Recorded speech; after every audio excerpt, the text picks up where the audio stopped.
Magandang araw sa inyo lahat. So, andito po ngayon tayo sa kay Angelo, sa burol po ni Angelo dahil po mas mabalita na si Angelo po ay pumanaw na. So, pumunta pa ako ngayon dito dahil nabalitaan po nung ating unanimous sponsor sa kalagayan ni Angelo. So, tara po sa loob. Kung wala ito camera yung pumunta dito. So, tara, pasok tayo dito. Handito si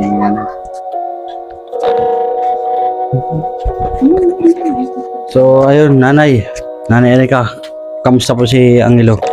So, nabalitaan ko po na si Angelo po ay pumanaw na. Ano po ang inyong masasabi sa nangyari kay Angelo? Masasabi ko lang po ay nga ni po naubusan po siya ng oxygen, wala pong mabilhan. Pero nagpaalam na rin po sa amin na siya ay nahihirapan, gusto na rin siya mamahinga. Kaysa naman nakikita namin hirap na hirap siya. So, ibig sabihin nung time, may stock pa rin na... Mayroon pa laman. Oo, may laman pa. Kumbaga, wala lang pang oxygen nung time na... Ay naubusan ng laman yung bumaba na yung bumaba na Regulator? Regulator. Wala nang laman. Wala na. Naghanap naman sila ng sa mga salinan. Wala talaga. So, ayun mga Don't Baby Vlog. So, ayun nga po, si Angelo kasi naka-oxygen lamang po ay talaga yung mismong oxygen na lang po na yun ang nagpapatibay ng kanyang hininga at pang araw-araw. So, bagamat ganito po ang nangyari, ay nabalitaan po ng ating anonymous sponsor na nagbigay po ng tulong napabigay po kay Angelo. So, ito po.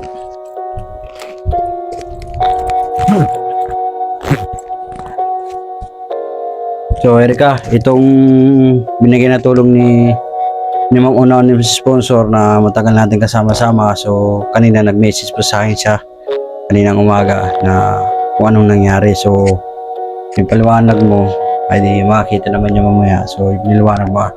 Sasabihin ko lang sa kanya. So, pagkanto muna ng kamay. 1, 2, 3, 4. Ayan po, napamigay po ng 2K para po sa pangailangan ni Angelo regards dito sa kanyang burol.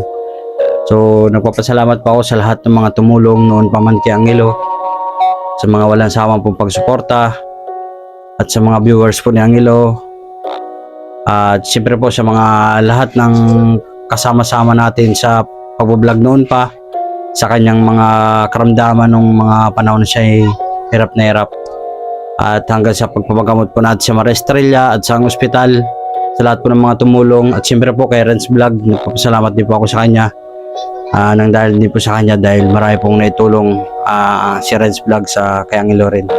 At ganoon din po sa sponsor na Renz Vlog at sa lahat ng mga tao na tumulong sa kanya, nagpapasalamat po kami. So, anong masasabi mo, Erika, sa mga tao na ngayon ay malulungkot sa sinabit niya Angelo? Maraming salamat sa mga tumulong sa kanya mula noon hanggang ngayon. Ngayon siya ay wala na. Maraming salamat. Yan lang. So, kasama po natin ang asawa ni Erika na nagtatayong tatay ni Angelo. Dahil po kasama din natin si Tutit, kung tawagin dito sa amin ay siya po yung nag-aasikaso din sa pangailangan ni Angelo at sa pang-araw-araw. Siya po yung nag-provide ng mga pangailangan bilang isang magulang sa pamilya ni Erika. So, ano masasabi mo, Tutit, sa mga tao? Maraming salamat sa mga tumulong hanggang sa huling hininga ni Angelo. Maraming salamat sa mga tumulong.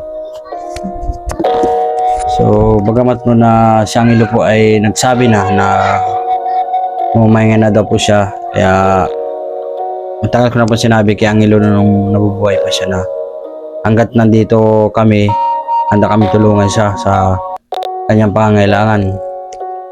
At tayo na nga po, nagpaalam na kay si Angelo nung araw na yon na talaga hindi na rin niya kaya. So proud po ako sa batang ito dahil siya po ay lumalaban sa mahirap na karamdaman, pero sa tagal-tagal ang panahon ay kanyang nilalabanan sa pang-araw-araw. So hindi ko na po ipapakita yung kanyang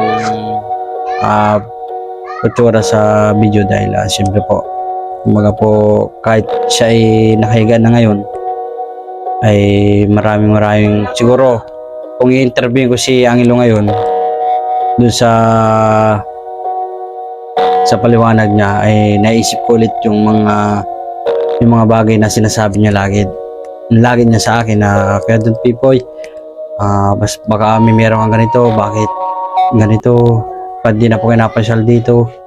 Yun na lagi niya sa akin sinachat noon. So ngayon si Angelo masaya na siguro siya dahil nga po na maalam na siya ibig sabihin doon sa kanyang huling hininga ay talaga po nagpapasalamat yan yung bata na yan. So ayun lang po, huwag niyo po kakalimutan lagi na si Angelo po isang ngayon ay isang ano po siya, anghel para sa atin, na siya po yung bata na nakita ko na napakatibay sa karamdaman. Sa sitwasyon niya ay talaga namang hindi mo malubos maisip na kahit siya gayon, hindi mo balakid sa kanya. Siya po yung bata na gusto niyang maglaro sa labas, gusto niya pang ibalik yung dati niya lakas, gusto maglaro ng basketball. So hindi niya na po nagawa nung time na yun, kaya dito lang sila sa bahay. So ayun nga po, kasama po natin si Nanay Erica at si Tatay Tutit. So hanggang dito lang po tatapos yung vlog ko. Maraming salamat po sa inyo lahat sa inyo mga panonood. So Don Pipoy Vlog, peace out.